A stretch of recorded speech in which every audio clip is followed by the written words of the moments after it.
Hey, Paul. Good news, Jum. We made it. We did. We got a generator, but Yeah. we're trying to avoid the switchover. Yes. There's always something. It just feels, like I said earlier, manic at the moment. Yeah, a little bit rushed. But anyway. We've moved a few things around the studio as well, try and make it a bit more aesthetic. Yeah. So we'll see. Let us know. It's a bit, I think it looks pretty cool. Hey, man, change is as good as a holiday. Absolutely. It's like to beef it up every now and again. Should we get going? Ready when you are. The Gripens are going to be back in the air a bit more in South Africa. There's a new defense and maintenance contract that got signed. Yeah, you know why? It would have been mightily embarrassing to host the African Aerospace and Defense Without any airplanes. Can you imagine? Yeah, so I think someone was pushed into a corner there, got things expedited, and yeah, so we've got something to show for it now, I guess. Yeah, so they're going to be taken to the skies once again after the original equipment manufacturer Saab was awarded a service and maintenance support contract for the fleet. So 532 million it's worth in a 3-year period. And it's going to run from this year till 2025. Covers service, repairs, maintenance, as well as minor updates of the support and training systems of the South African Air Force Gripen. Yeah. Zero corruption involved. Nothing. All of your hard-earned taxpayers' money will see to it that we see some fast movers doing their thing around Pretoria again. Which is cool. You need those jets at an air show, I think. No, you have to. I've seen them cruising past my house the last couple of days, obviously in preparation because AAD is this week. Yeah. This weekend, eh? Yeah, I think they started yesterday. And it Okay. runs till Sunday. And yeah, my little guy's just gone boss because every afternoon these jets cruise past. Sounds ultra cool. Yeah. And there's nothing quite like that sound, eh? He thinks daddy flies those.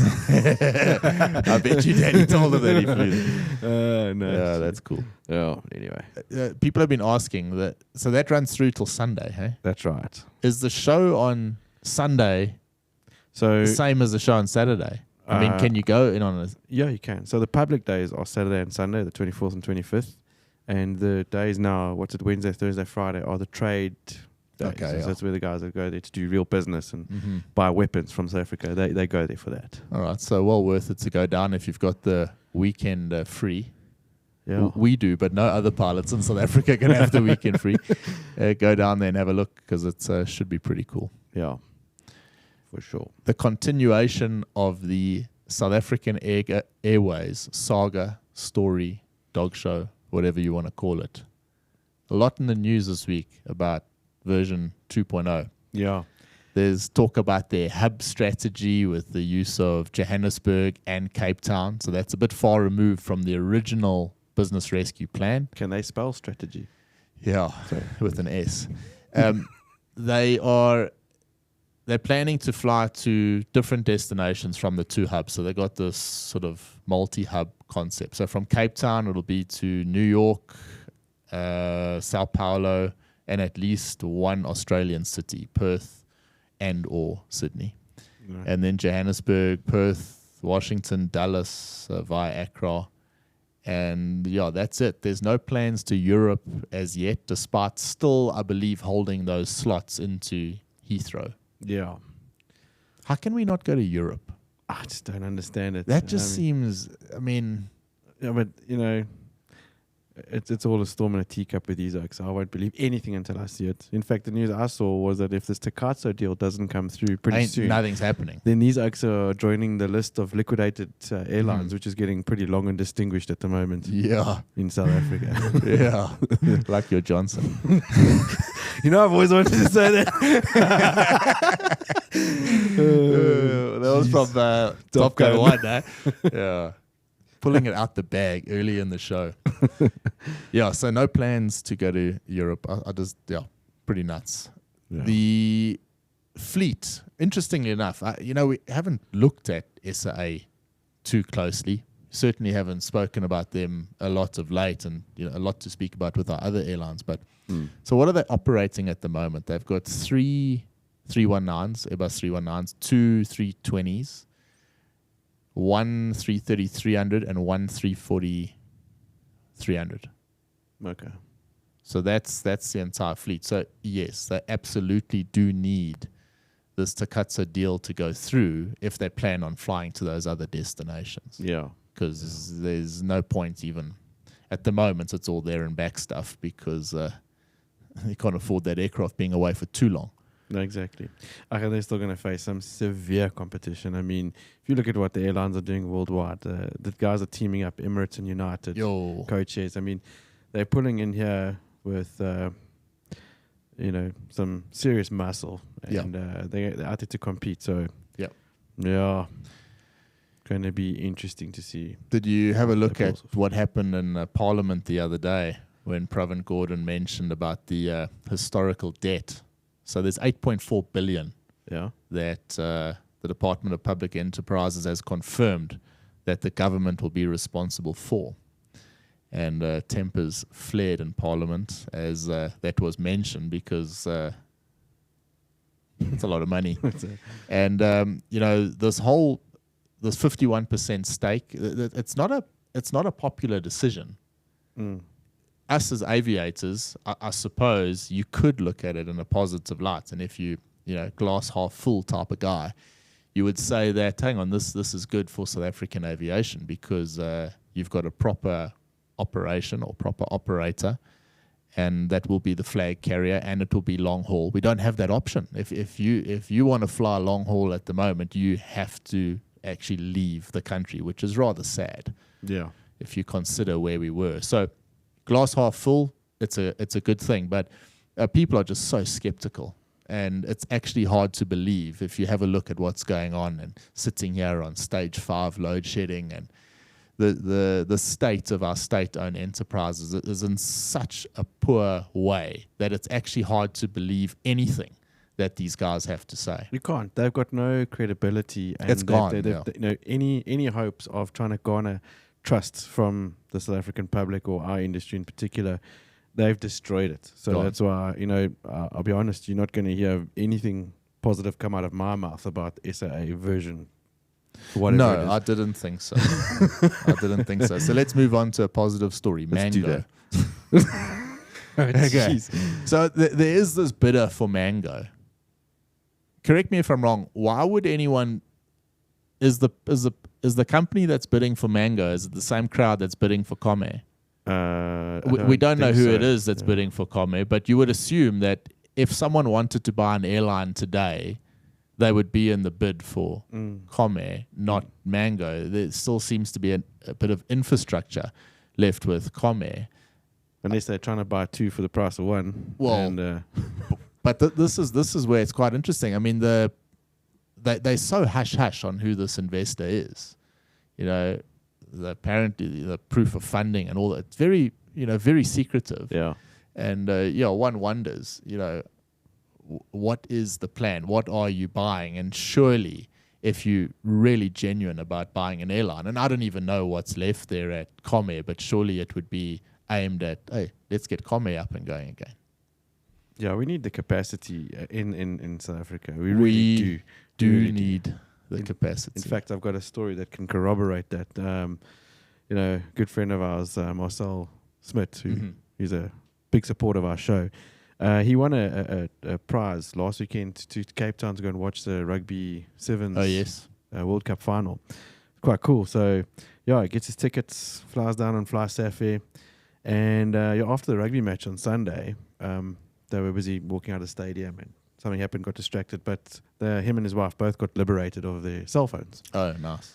So, I'll probably expand on that a bit later. But, well, the result is it was a bit manic for them. They couldn't change their flights because they had to come back on Monday morning.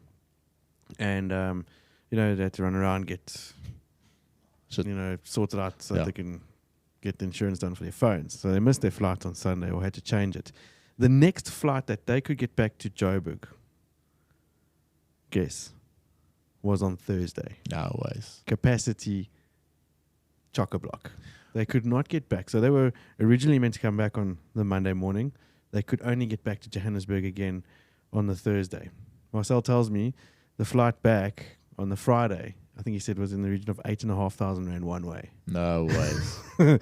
So, That's crazy. we need the capacity. It's crazy. I was lucky the other day. It's my daughter's christening this weekend, and I wanted to get my mom up to Joburg from Cape Town. So I took a chance there on the weekend. I found Saturday morning, I couldn't get it up on Thursday or Friday. Saturday morning, early morning flight, I got it up here. And then getting her back early on Monday morning. Ticket wasn't overly cheap, and there were 0 options available. So, yeah, we actually do need the capacity. And if you think about it, 222, I know the whole world is in a crisis at the moment. It's going through a lot, but it's just ludicrous that you can't actually get to where you want to go at the moment. You have got to book way in advance. And for sometimes these trips like to Cape Town and things like that, the best ones are the ones where you haven't planned it 6 months in advance. You say, hey, let's go down to Cape Town this weekend. But when you have a look and your ticket's $8,000, it's kind of cuck. It's hectic, eh? It is. I mean, just from a businessman's perspective as well, you go down, you want to go and do some business in Cape Town, and let's say you get stuck in a traffic jam. You miss your flight. You can't get back. The stress that you can't get back is pretty hectic. I mean, we used to be incredibly spoiled for choice, and options were, endless. Always there. But look, it's a good problem to have in a sense, as well as a bad one. But capacity is a problem. It is. Is it also? I mean, just talking off the cuff here. You look at who's doing a lot of the flying these days. Obviously, Link is a major player. That SAAF sort of in a league in its own at the moment in terms of the capacity that they're carrying. An 800 is significantly bigger than even a Embraer 190. Seme also a smaller gauge aircraft. I believe they're using the CRJ 900 from Cape Town to Durban and things like that. It is a smaller gauge aircraft. Granted, it's the right gauge for what they're using it for. But you don't have these airlines that are operating 800s around the country all the time.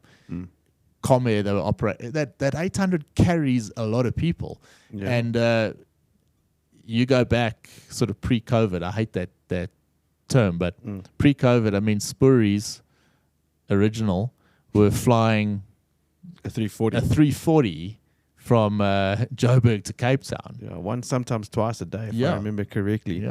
And I mean, that was an extra. That's massive capacity. You put one 340 on a Joburg Cape Town, and suddenly this, because these ticket prices, the CEOs and the marketing people can say what they want. Obviously, when the demand is up, the prices go up. Simple as that. And if you haven't got a VPN by now, I promise you've got to get one. The price is different when you use a VPN. Oh yeah, it's different, especially when you're shopping around for prices. When you start comparing apples with apples, that algorithm picks it up and it hammers you. They're price checking you, and you can't get away with not having those anymore. You got to get a VPN, and you got to be careful the way you book, because you start searching and those prices go up. But the capacity is just so far down, and it's going to take a while to get close to that 2019 level. So we stuck with these prices for a while. Yeah, it is what it is. It is what it is. But let's go back to this Mango thing. So Mango's got about 2.8 billion in debt, aside from the 130 million it owes ticket holders and refunds. Are they going to get that back? Doubt it. Reports are that DPE has already spent 734 million on the rescue process to avoid liquidation. For what? I can't make sense of this whole thing. No. I just can't. It does not make sense. They really know how to piss money down the drain, these oaks. Yeah. Okay, something better. Air Belgium, you see they're in South Africa, operating to South Africa now. Yeah, I saw that aircraft fly over Joburg the other afternoon. Quite a cool paint scheme. Yeah, I didn't recognize it, and initially I thought, geez, I thought maybe it was one of these aeroplanes that's taking part in the AAD, and then I went and checked it out when I got home, and she was nuts. Air Belgium, A330 Neo, pretty cool color scheme, and that was kind of unexpected because there was no news about them even thinking about operating, unless we just completely missed it. But yeah, I've been reading up about it quite a bit because they got a bit of a different strategy. So they are every Wednesday and Sunday, 7:45. They're going to arrive in Joburg at 7:15 the next day, and then they continue on to Cape Town. So if you want to catch the Cape Town flight, it'll be via Johannesburg, short stop in Joburg. And not bad. So 30 seats in business class, 21 seats premium economy, and 235 economy seats. But the advertising with this is based on they've got a very good train network and system in Brussels. Okay. So what they're saying is fly to Brussels. Have you been to Brussels? No, never. You're not missing anything other than the beer. But then I am missing something. Yeah. That was a dumb statement, actually. Some of the best beer in the world. Yeah. But anyway, they got a very good train system there. So you arrive in Brussels and then you catch a train to wherever the hell you want to go in Europe. So a pretty cool idea, I thought. And by the sounds of it, that area hasn't been hit as bad by the not enough people to load bags and things like that. So it's almost like a bit of a niche way to travel. A friend of mine is traveling on them later, 2 weeks time. So get a bit of a review how it was, and also catching a train and bombing off into Germany afterwards. So a different way to do it. Pretty cool. I mean, it's actually a lacquer way to travel. Land somewhere and then take a train ride to your final destination. I've enjoyed it. Done it plenty in the past. Yeah, there's worse ways to travel than on a train. Yeah. So very cool, man. Exciting to see something different livery cruising around here. Yep. You might see, but you might not see Nigeria Air as well. Remember this story's been going on for a long time, or Air Nigeria, whatever the fuck they're called. They're the new flag carrier, and they're partnering up with Ethiopian Airlines. So they're going to be the core investor to this whole thing.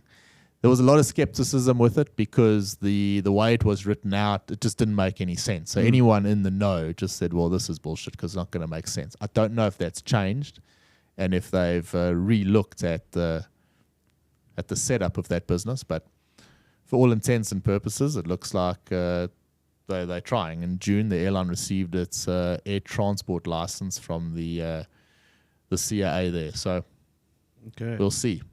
Might be another airline. I wonder if that has anything to do with why the Nigerians have, try to put a halt on foreign airlines selling tickets in US dollars in Nigeria. There's been a whole big debacle about that, and it's caused a major stink, which is why a lot of airlines are saying, well, fine. Yeah. Keep it. Hold on to it. Yeah. Should we move on to some international news? Let's go. All right. So, Boeing.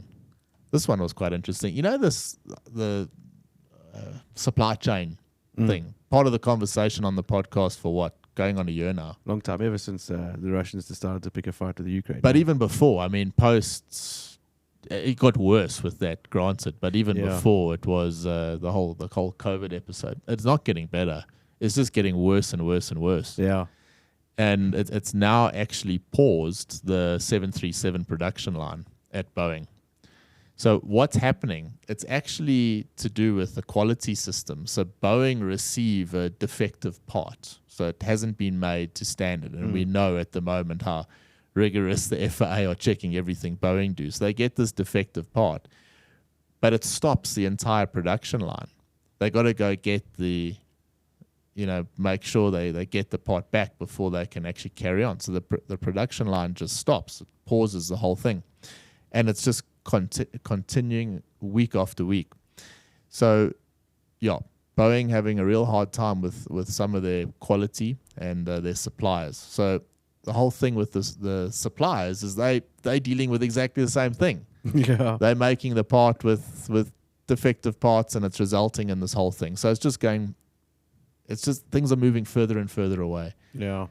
And one wonders, we've all tried to get back on track. We trying our hardest here in South Africa, despite the continuous load shedding and all this that's going on, to really get back on track. But you wonder how many businesses are are going through a really tough time at the moment, and I believe just by going away a little bit from aviation at the moment, but the pinch and the recovery of a lot of these businesses just hasn't been able to take place, and a lot of businesses are closing down.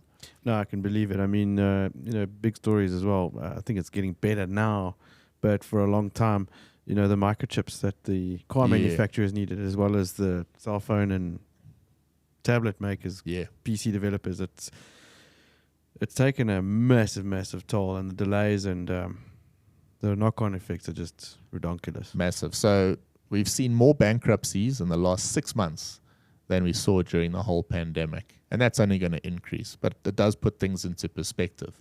So you had the pandemic. It was a stressful time. People were at home. But most of those businesses, or a lot of them, survived. But now you've got this situation, a couple of years later, everything is running. There's no support. There's no, or like TERS system here or support system, because we're back in normal operations. But businesses are actually closing down. Don't you think that's going to force, you got supply chain issues, so you can't get a part or something, or there's endless delays. Yeah. You would think that it's happened in the past as well. Well, if I can't get it, I'll have to make it. So yeah, you make a good point. Is it an opportunity? Yeah, if you get creative enough, you're going to get hopefully Except in our industry, Ryan, we're making aircraft components. No, it doesn't work for aviation, but I'm thinking about other things in general. Yeah, doesn't work for aviation, but yeah. Well, it doesn't work in South Africa because, I suppose for the most part, you need electricity to do a lot of these things. Stay positive, please, Ryan. We've still got half an hour to go, So you got to keep me in line today. Yeah, all right. So, just out of interest there, I always find these supply chain stories quite interesting and see who it does affect. And these production lines at like Boeing and Airbus are quite remarkable. 31 737s coming off that production line in a month. Pretty. Yeah. That's a mean machine. And when you pause that, the financial ramifications are massive. Massive. American has revealed a flipping cool new business class and premium economy cabin. Oh yeah, I haven't seen the it. No. Yeah, it's very cool for the 321 XLR and the Boeing Dreamliner. So it's got the premium economy, or the premium seats, I should say. They've changed, and it's called correct me out. It's called the flagship suite. Okay. So what it is, it's for the XLR, it's a 1-1 layout, but for the Dreamliner, it's a 1-2-1 layout. So if you're with your missus or something, you've got the option of the aisles, but it's a full divider. So the door part where you go in is totally blocked off.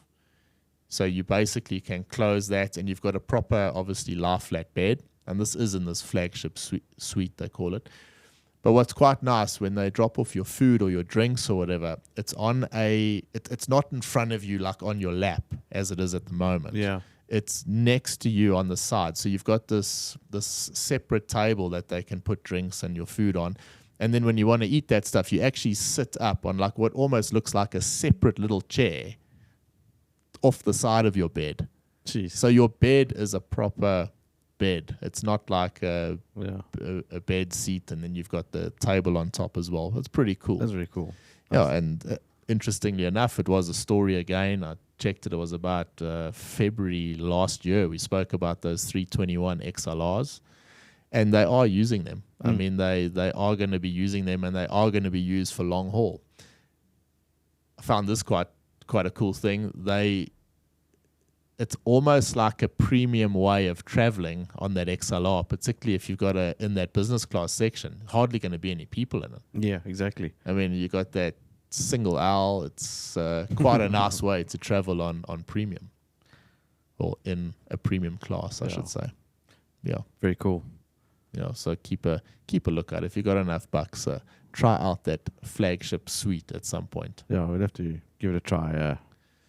Yeah, someday soon. And if you are on that flight, not on American yet, but you could be enjoying a premium class suite, drinking a Johnny Blue or something, and with a very, very fast Wi-Fi connection.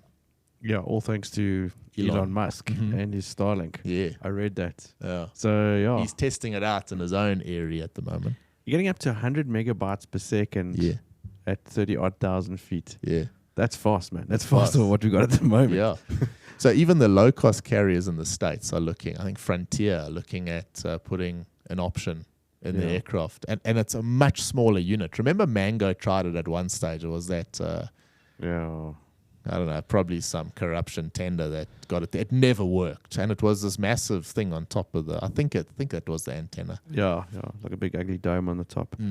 Now, I know I read it as well that Hawaiian are a big driver behind it because they're relying on it heavier to make good on their promise of in-flight entertainment and all that kind of stuff. Because it's going to change the way you fly long haul. I mean, they're not going to have all those, IFE systems in the back. It's going to be a major weight reducer.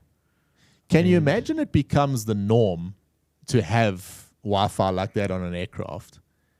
That's like the stock standard. Yeah. And then you get on an aircraft that doesn't have it. You are going to be so frustrated. Imagine your kids. Yeah. Imagine you jump on a long haul and your lighties have been enjoying. You can't even drive in your car half an hour down the road now and not have a cell phone with something on it. To try and Coco Melon blaring there or something. Peppa Pig or something. Can you imagine flying 12 hours with... Well, we can imagine flying 12 hours without Wi-Fi because we've been doing that all our lives. But I mean, when it does change, because the really expectation comes there. There was an interesting thing.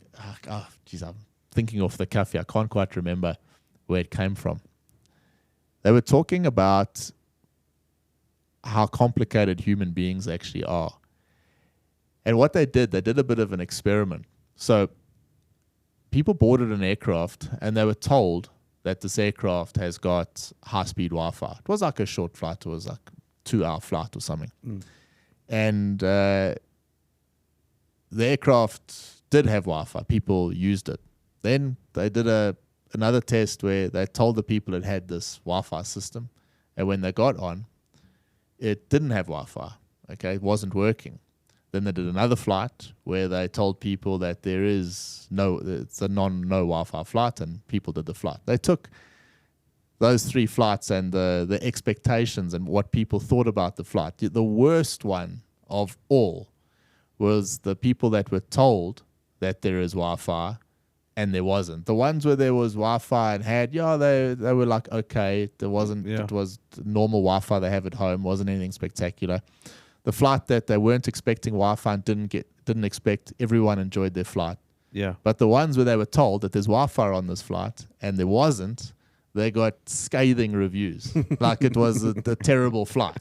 Nothing to do and this and that. So, watch this space. Yeah. It's going to have to be very reliable for them to actually advertise and use it properly. I think that's where Hawaiian is going with that is because they've made promises that that's what they plan to do, and I think they're very excited about this development. It's going to just change things. So I mean, how cool is it? You're bombing around the world, and I think that's one of the biggest stresses. You got a family member that's cruising around. You want to make sure that they get from A to B safely, and you can check in with them, send them a WhatsApp. How's it going? Oh, cool. Whatever the case may be. Yeah, where are you now? Constant communication with your peeps, man. It's going to be legit. You can watch the entire Bryan Air podcast catalog on YouTube. On a round the world trip. On a round the world trip about 5 times. Jeez. No, laughing like that. Now I got an awesome message from Fran Laidler. Oh, yeah? Day before yesterday. I must play. Actually, I did play it for you. Oh, yes, you did. And she made a good point, and we'll bring that up later, something to mention. But every time we laugh like that, she says we sound like Beavis and Butthead. Probably look like that. Yeah, well, we definitely do at the moment. All right, continuation of another story. The US has produced 9,000 new pilots in the last 12 months. Seem like a lot? That seemed like a lot to me. 9,000 pilots in 12, that's churning them out. 9,000 new pilots. From brand zero to com. Brand new. So there's this whole thing in the States at the moment about dropping this 1,500 hour. And the FAA said, no thanks. No, thank you. So it's 1,500 hours for normal trained pilots and 750 hours for a flummy. Yeah, well, Air Force pilot. And so they're not dropping that 1,500 hour rule. It's there to stay, but it is causing issues, further issues. It goes, again, it's almost like a supply chain thing, but it goes a bit further. So because the demand for these pilots is up at the moment, the pilots in the States, of course, and anywhere in the world, are going to start earning more money. Yes. It's just inevitable. Probably should have been earning that better money for a long time.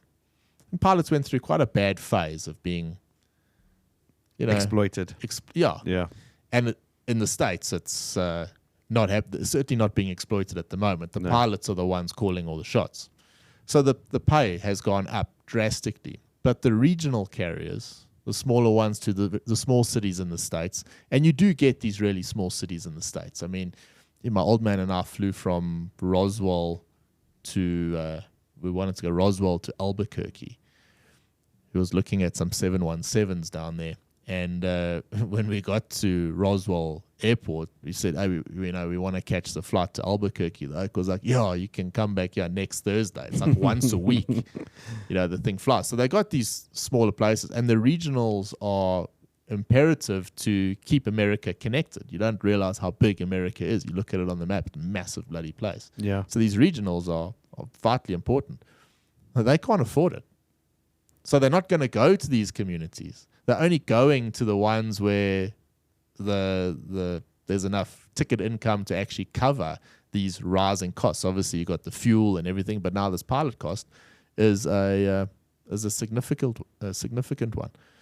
The CEOs and everyone, they're moaning about it. They're saying, well, this is going to affect everything down the line. And they're trying to actually now pin the blame on the pilots to say that they are now affecting the connectivity to these communities. So the communities mustn't blame the airlines. They must blame the pilots for the high cost of employment. What a crock of shit. I mean, ultimately, the 1,500-hour rule exists there for a safety reason. Well, safety, and not only that, a bit of cost saving as well. I mean, obviously, every pilot's got to start off somewhere, but a 250-hour pilot doesn't necessarily can't get trained as quickly as someone with 1,500 hours. You might be able to expedite the program. You're right. The result is you might need extra sim sessions, which cost more money, etc., etc., etc. Yeah, so that added to the safety component, vitally important. And you know what? There are smaller little carriers around the States. Cape Air is one of them, where they operate a fleet of like 402s, whatever the case may be.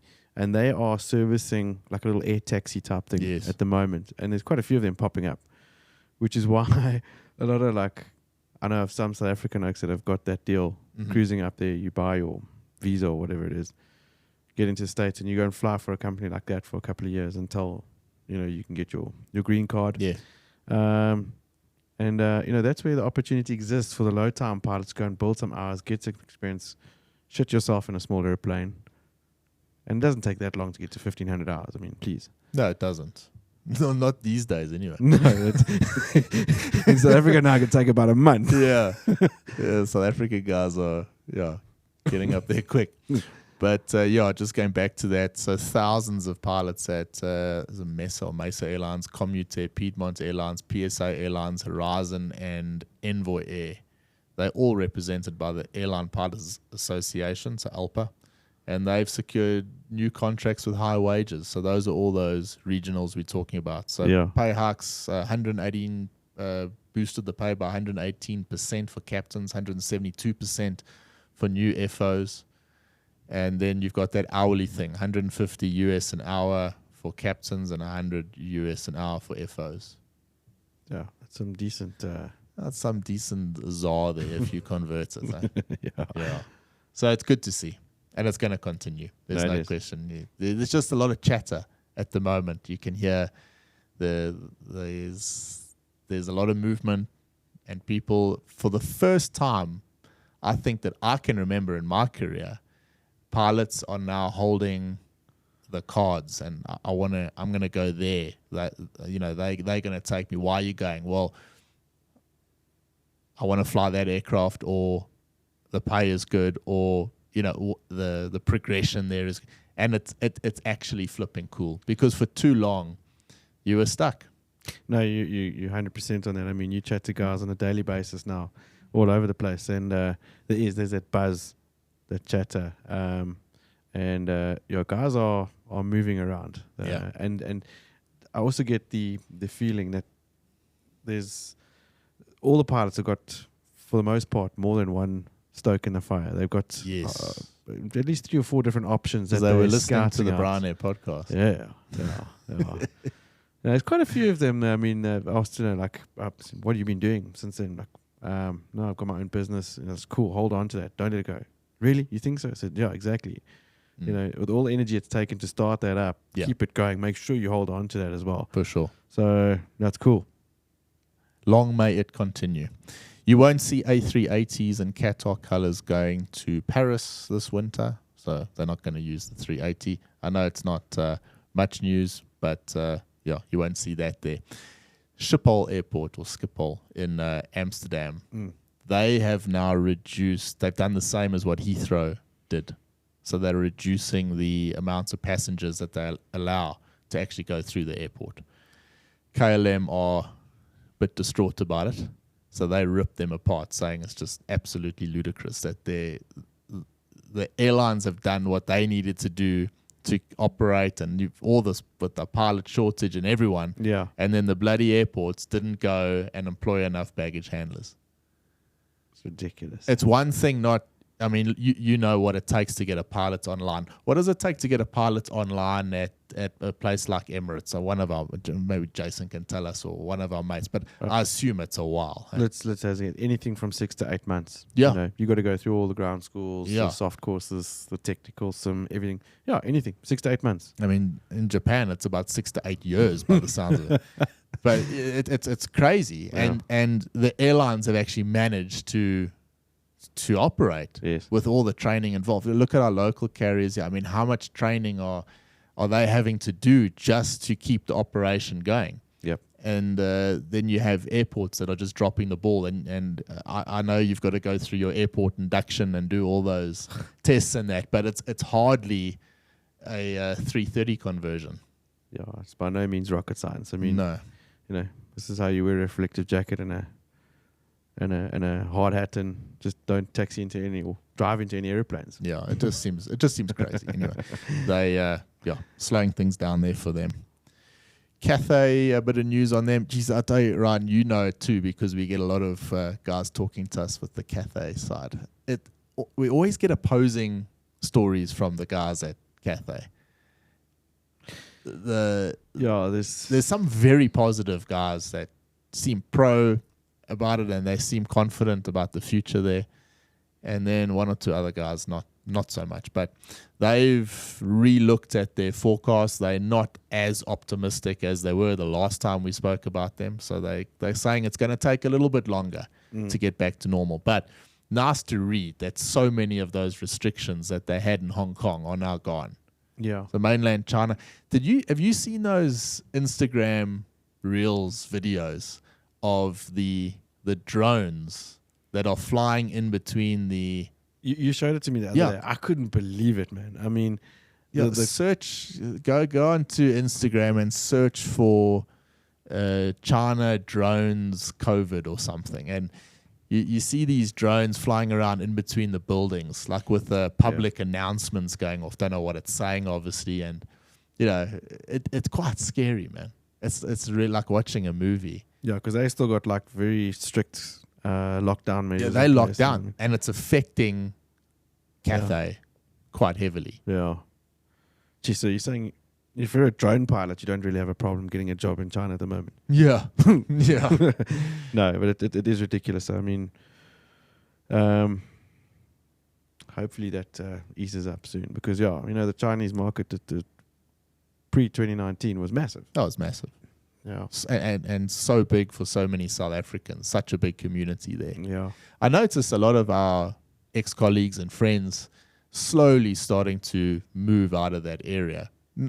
Like, not everyone because they're trying to get out of Hong Kong, but they've now found opportunities elsewhere. And this is where, I suppose, the opportunity opens up for guys here in South Africa to say, hey, let me take the chance and go to Hong Kong a bit, because there's so much movement, and it's just, it creates this world of options. It's just fantastic. Yeah.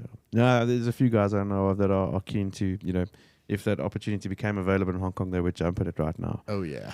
But that said, guys moving around, I've noticed there's a massive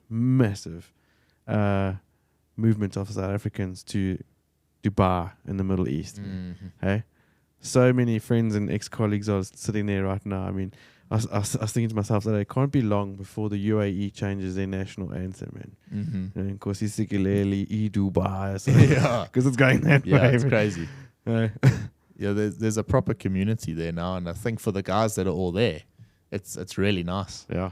'Cause you're not really not that you were alone before, but there's certainly a more sense of a SAFA community there these days. Yeah, So very cool. There was some sad news at the Reno air race. Do you see that? Yeah, that was pretty unfortunate that L-29. Yeah. You There's a video out about it. Just seemed to hit the ground. know, ball of flames, man. Yeah, It was not quite cool. sad. So I'm sure we'll catch up with Ron Kaplan in a couple of weeks' time. He'll fill us in on that. Yeah. I've got a story of the week for you. Okay. Yeah. Interestingly enough.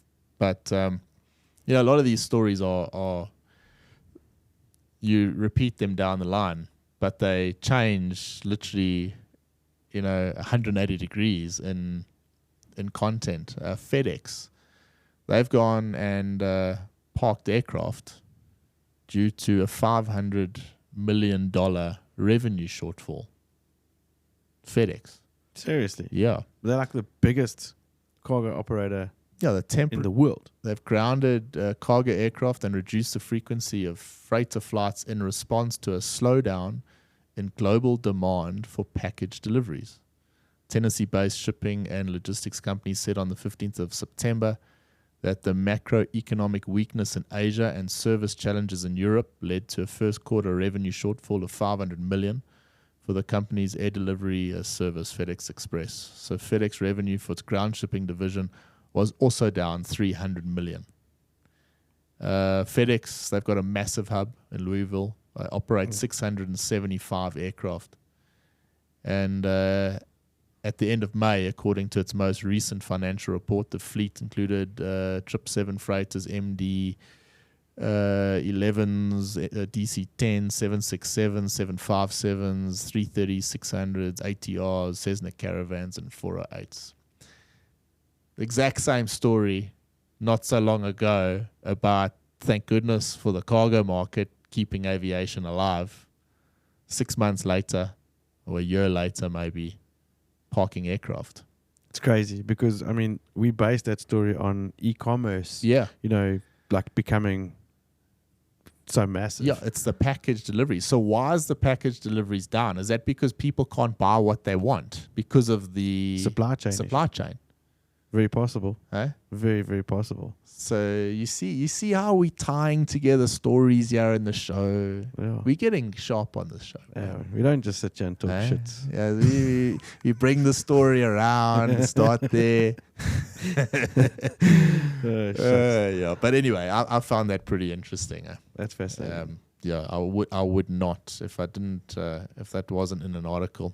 Flight Global, I don't know if it's behind a paywall, but I'll put it in the show notes anyway. Yeah. So you can check it out there. I was going to chat about something as well. Going back to, we were talking about it, how dependent we are on Wi-Fi, and going back to my mate Marcel's little incident in Cape Town where both him and his wife got ripped off of their cell phones. And it took me back to a conversation we were having with a mate just a few days ago about how your cell phone has become an extension of you. Yeah. And you're a cyborg. Yeah. Yeah. You really are. And I mean, I didn't realize how paralyzing it is to be able to lose your phone when you listen to like someone like Marcel's story where he said, shucks, all of a sudden I had no ability to order an Uber. Yeah. I had no ability to change my flight. Yeah. I couldn't do anything. I couldn't get an OTP. Yeah. Small things like it. Just three small things. You don't actually think about it. All the stuff you do on that little device. Yeah. It's kind of crazy. It is. And exactly what you say. Your cell phone is your last line of defense when it comes to like your internet banking and stuff like that. So if you lose a card, don't worry, I'll get on there. I'll just cancel the card. But when you lose the cell phone, you don't even know where to start. It's pretty hectic. It's quite something. I mean, like you were saying, he's like, all of a sudden the only form of communication he had was his laptop. Yeah. And trying to send emails. Yeah. And an email is kind of like, we use it every day, but as a quick communication, it's a very slow way to communicate. Pretty archaic. Yeah. So when was that? At the sevens? At the sevens after rugby, said something happened. They got distracted, and it's so disappointing when you hear things like that. Eh? Yeah, it's bullshit because it's so unnecessary. I mean, it's doesn't do good for people's confidence in. It doesn't. And also, when you're on a holiday or you are taking a break, you want to be able to let your guard down a little bit. Yeah. You don't want to have to always have this like. I mean, when you walk around, you're constantly checking your pockets. Wallet, phone, keys. Make sure they're still there. Yeah. And look, it's not only here in South Africa. It's worldwide. No, it's not. But we are the world champions in stealing things. There's no question. Yeah. So we didn't come anywhere near in the rugby. Yeah. But going back to like what I was saying, it's just we talk about our dependency on Wi-Fi and technology and everything, and it's quite a thing, man. So be careful with your phone and rethink the way you actually store your stuff, I suppose. Yeah. And have some sort of a backup, Some sort of a backup, yeah. Yeah.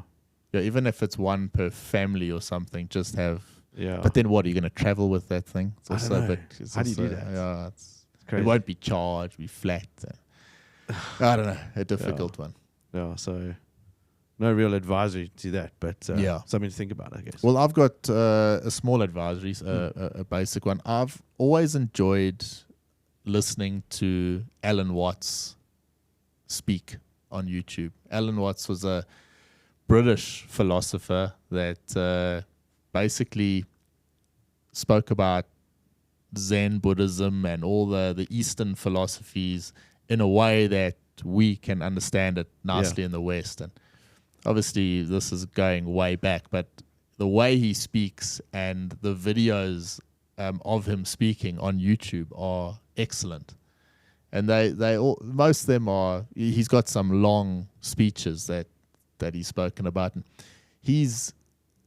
I'm very interested at the moment, or have been for a while, in simulation theory.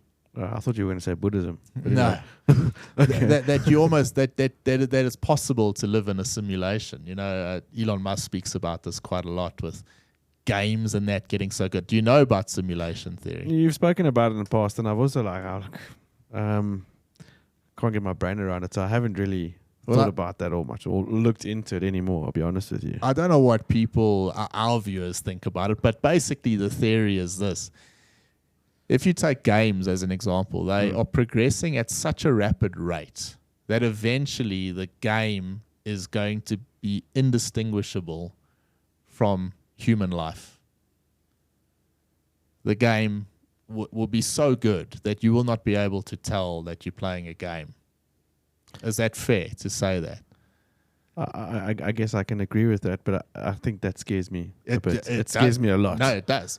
But this is the fact. And what Elon says is that if you just take a 1% increase over time and expand the time frame, 8,000 years or whatever,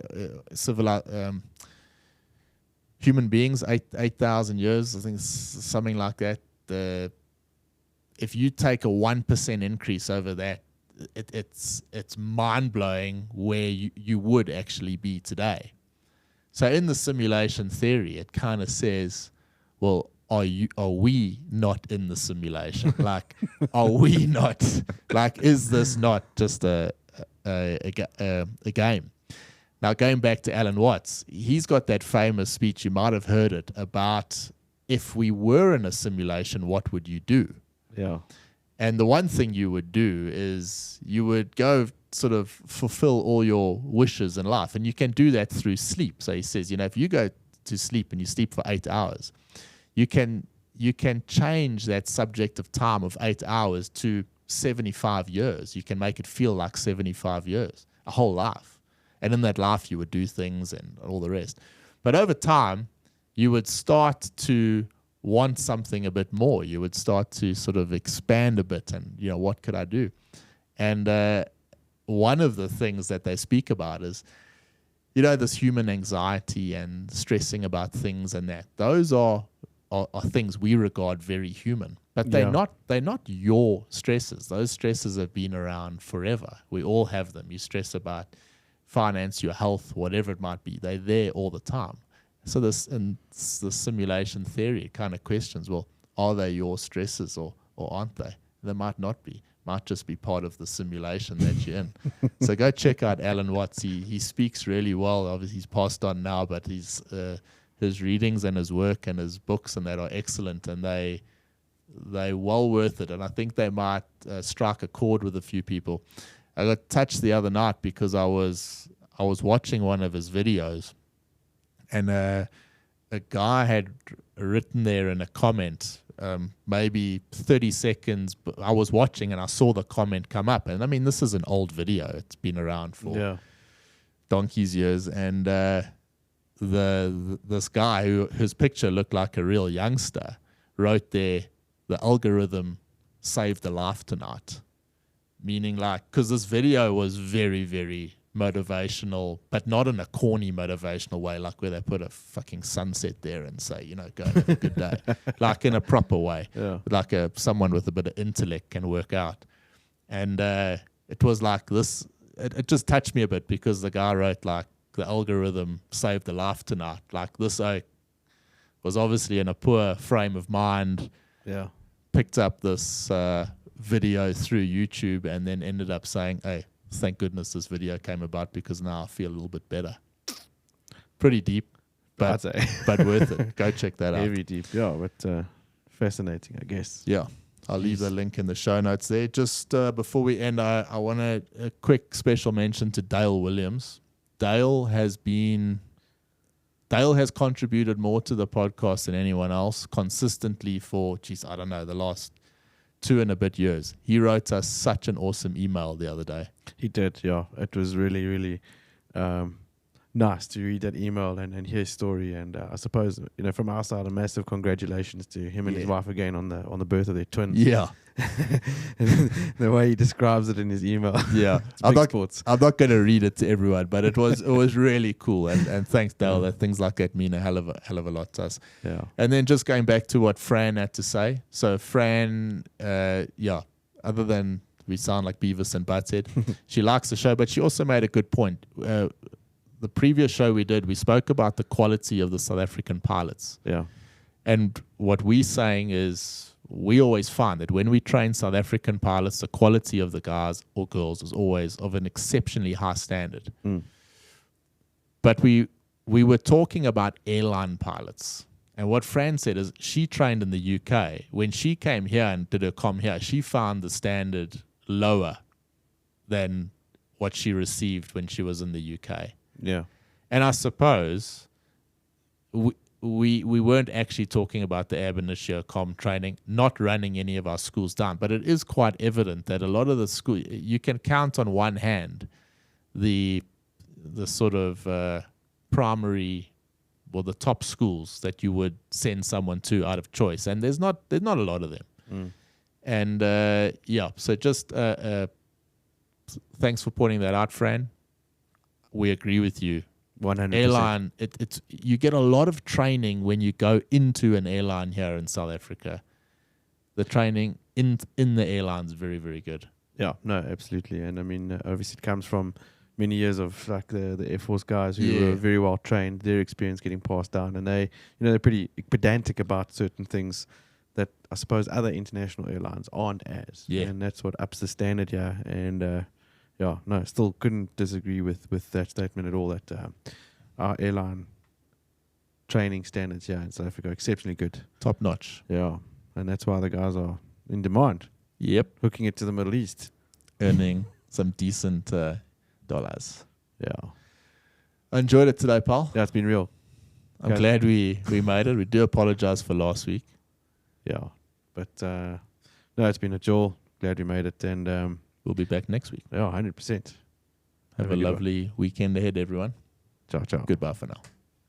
Remain this frequency 28 right, echo, echo, cleared for takeoff. 28 right, echo, cleared for takeoff, runway heading, we with you, limit 36. Yeah, 204, 28 right, echo, echo, line up and wait. 28 right, echo, echo, line up and wait, down at 204. AC40, 103, contact Chicago departure. Good morning. That was 553, uniform, so left heading 250 on another turn. Left heading 250, Sky 553, uniform. Tower runway 34.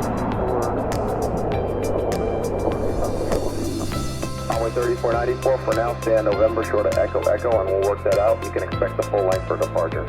November short of Echo Echo, runway 3494. Skywest 553, uniform, turn left heading 220 and contact Chicago departure. Left heading 220, contact departure, Skywest 553, uniform. United 204, flighting 270, 28 right, Echo Echo, cleared for takeoff. 28 right, and Echo Echo, cleared for takeoff, heading 270, United 204. Sky 5169.